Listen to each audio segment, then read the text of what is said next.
अली साहब, ज़ाहिर है ये मुशावरत उस वक्त नहीं हो सकी जब होनी चाहिए थी। अगर हो जाती तो ज़ाहिर है आज कौमी असम्बली में इस तरह खुलकर बिलावल साहब खुद अपनी ज़बान से इस तरह की बात नहीं करते। ज़ाहिर है कि उनको भी तकलीफ हुई होगी, दुख हुआ होगा कि उन्होंने आपकी हुकूमत बनवाई, सपोर्ट किया पूरी पार्टी ने, और फिर आप लोगों ने इतने अहम मामले पर उनको एतमाद में नहीं लिया। अब जो तजावीज़ सामने आ रही हैं, जो नुकात पीपल्स पार्टी ने रखे हैं इस बजट को लेकर, उनमें से किस किस नुक्ते पर इस वक्त हुकूमत गौर कर रही है? पीपल्स पार्टी को भी मुतमईन करना है, लोगों को भी मुतमईन करना है, अपने वोटर्स को भी मुतमईन करना है। तो ये जब मंजूरी के लिए बजट आएगा तो कितना तरमीम शुदा बजट हो जाएगा ये जो पेश हुआ था जब ये? Thank you very much Arbab साहब। देखिए, मैं आपको बात बताता हूँ, रजा हारून साहब ने अपना इनपुट दिया और अच्छा दिया। पाकिस्तान पीपल्स पार्टी हम समझते हैं कि हमारे इत्तेहादी है, हुकूमत में भी शरीक हैं, ये नहीं है कि नहीं है।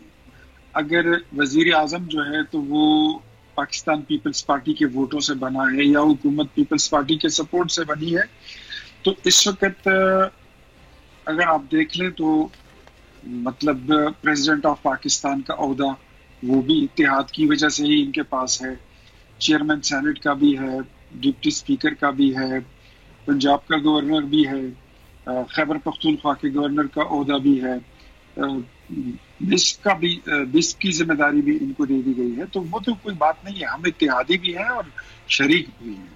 हाँ, जहां तक इनकी इनपुट की बात है, बिल्कुल इनका जो गिला है वो हक व जानिब है।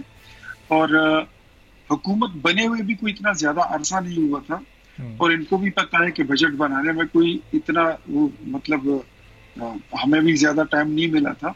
लेक ऑफ कोऑर्डिनेशन हो सकती है, वो इनकी तरफ से भी हो सकती है, वो हमारी तरफ से भी हो सकती है, बट देयर इज नथिंग कि इनको ऑन बोर्ड नहीं रखा जाएगा या इनकी मर्जी के बगैर बात होगी या इनके मर्जी के बगैर बजट तैयार होगा और फिर पास होगा। डेफिनेटली हम भी समझते हैं कि बजट पास करने के लिए हमारे जो कोर इत्तेहादी हैं वो पाकिस्तान पीपल्स पार्टी है, एक डेमोक्रेटिक पार्टी है, जमहूरियत पर यकीन रखने वाले लोग हैं और पाकिस्तान की जमहूरियत में इनकी बड़ी कंट्रीब्यूशन है। और हम समझते हैं कि पाकिस्तान का जमहूरी कल्चर पाकिस्तान पीपल्स पार्टी के बगैर अधूरा है। तो डेफिनेटली इनका इनपुट जो है दैट इज वेरी वैल्यूएबल, और इनके वैल्यूएबल इनपुट के बगैर अभी भी बजट जो है अभी सिर्फ प्रपोज ही हुआ है, बजट तजावीज आई है, ये अपनी तजावीज दें।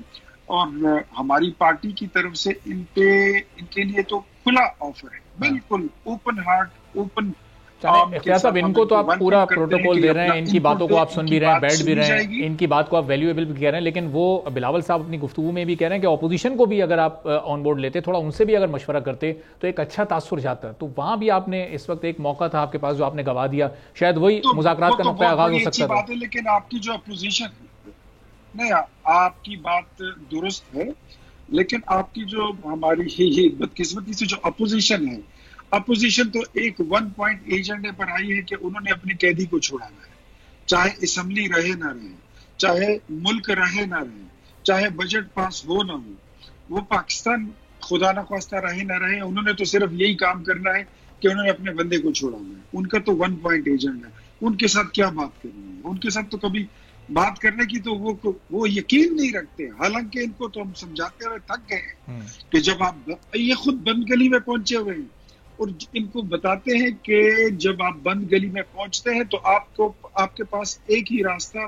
बचता है, और वो बचता है पार्लियामेंट का, डायलॉग का, बात करने का, टेबल पर बैठने का। टेबल पर ये बैठते नहीं है, पार्लियामेंट में ये एक साथ बैठते नहीं है, तो ये तो सिर्फ अपने ओहदों के चक्कर में रहते हैं कि फलां को। तो इख्तियार साहब, ये मौका था ना हुकूमत के पास, एक पैगाम भिजवाते कि जी आप अपनी बजट तजवीज़ आप भिजवा दें, आए हमारे साथ बैठ जाएं, अपनी तजवीज़ को शेयर कर लें ताकि हम उसको भी इस बजट का पार्ट बना दें।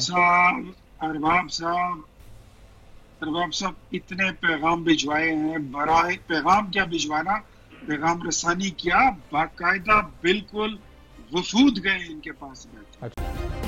सब्सक्राइब करें और बेल दबाएं ताकि कोई खबर रह न जाए।